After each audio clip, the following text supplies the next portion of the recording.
Bienvenidos. Ça veut dire bienvenue à Fuerteventura. On est parti pour 6 semaines à visiter les Canaries. On commence avec Fuerteventura. pendant Je sais pas combien de temps, on sait pas. environ 2 semaines, je pense.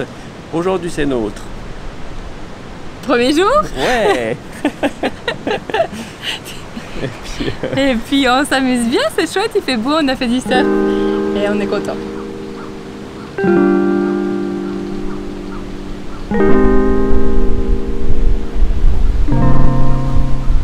En arrivant aux Canaries avec Elodie, on n'avait vraiment aucune idée à quoi s'attendre en termes de paysage. Et quand on est arrivé le premier soir sur ce spot, on était complètement émerveillé par ce qu'on voyait.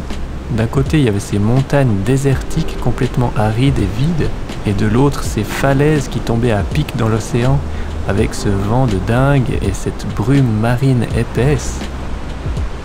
Et ce coucher de soleil complètement incroyable avec des dégradés de jaune, de rouge, d'orange et même de violet. Et on a vraiment adoré passer la plupart de nos soirées dans cette nature sauvage où on se sentait vraiment minuscule.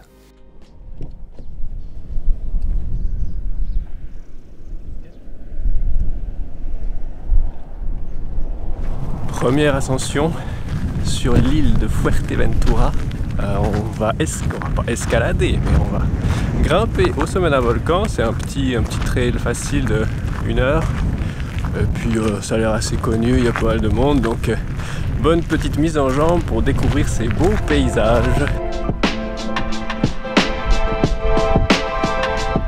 Ah, et en fait j'en oublie même de faire les présentations. Le monsieur en blanc avec nous, c'est Antoine, un vieil ami à moi, qui nous a rejoint pour cette première semaine de voyage.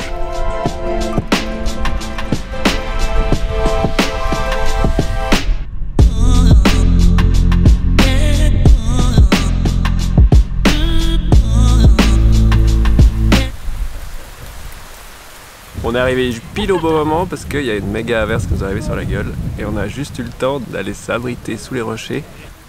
C'était trop marrant, il y avait un énorme nuage qui nous est arrivé dessus comme ça, qui venait de l'horizon. On se dit non, ça va passer à côté, et en fait ça arrivait comme ça.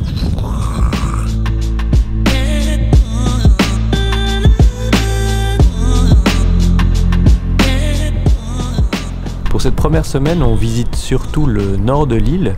À la base, on a choisi cette zone parce que c'est là qu'il y avait les vagues pour le surf, mais on s'est aussi rendu compte que c'est là qu'il y avait les plus beaux volcans et de très belles pépites auxquelles on ne s'attendait vraiment pas.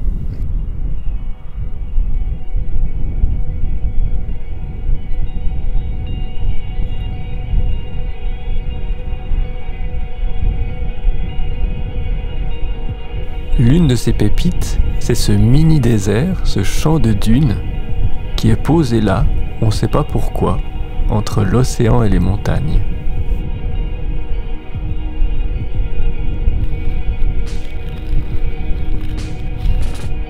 Et donc pourquoi pas improviser un petit pique-nique et se prendre pour Laurence d'Arabie.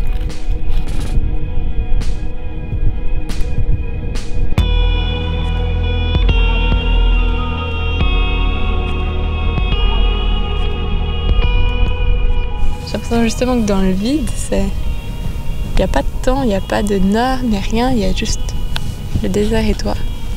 C'est juste trop beau parce que pendant un court laps de temps, il n'y a plus rien à part tout ça. Je trouve vraiment que tu te sens que entier dans ces moments-là, pour moi. Plus rien qui fait sens à part ce que tu vis. Genre même ta vidéo, elle fait pas sens. Non. Rien ne fait de sens. Rien ne fait de sens dans le désert.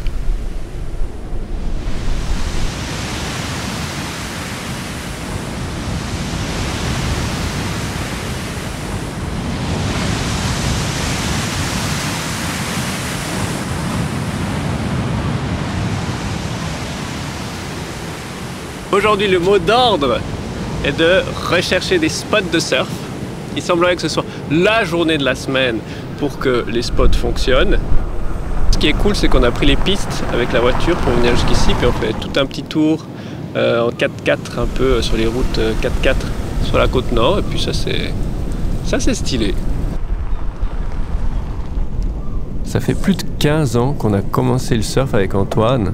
On a commencé justement dans le sud-ouest de la France.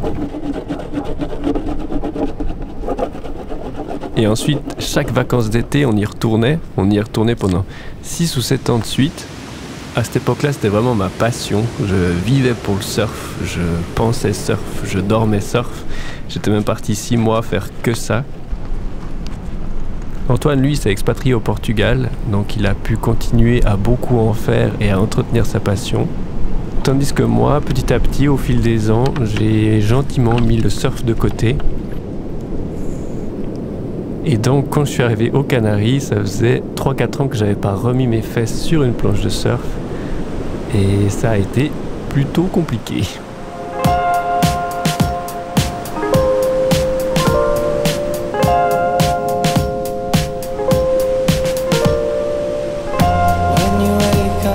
Les vagues étaient là, il y en avait pour tous les niveaux, l'eau était chaude, il n'y avait pas trop de courant, donc c'était vraiment les conditions idéales.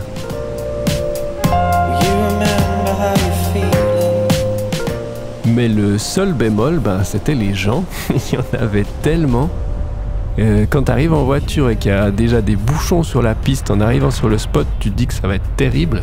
Mais quand tu arrives dans l'eau et qu'il y a 30 et 40 personnes qui se battent pour une seule vague et que c'est la jungle totale, moi ça m'a pas hyper motivé à persévérer. Et j'ai préféré aller me prendre des mousses avec Elodie comme un enfant en bodyboard. Et au moins là-bas, on était sûr de ne pas se prendre une planche dans la tronche, mis à part peut-être la nôtre.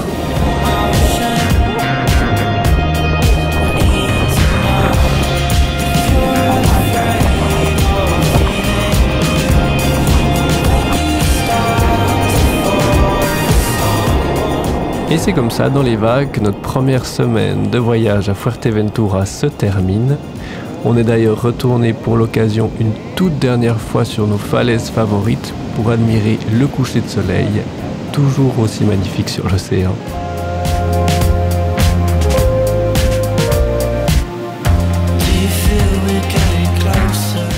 Merci Antoine pour la compagnie. J'espère que tu surferas bien sur Lanzarote et à tout bientôt au Portugal.